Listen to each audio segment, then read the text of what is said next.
Sa tingin ko, nawala ang plano ko sa weekend. Nagpanukala lang si Senador Zubiri ng kabuuang pagbabawal sa online gambling.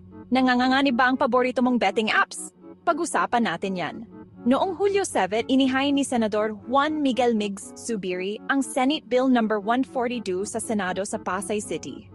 Ang panukalang batas na ito ay nananawagan para sa kumpletong pagbabawal sa lahat ng uri ng online gambling sa buong Pilipinas, kabilang ang mga website, app at betting platform. Ang layunin, upang labanan ang adiksyon at protektahan ng mga pamilya dahil ang online gambling ay tinatawag na tahimik na epidemya.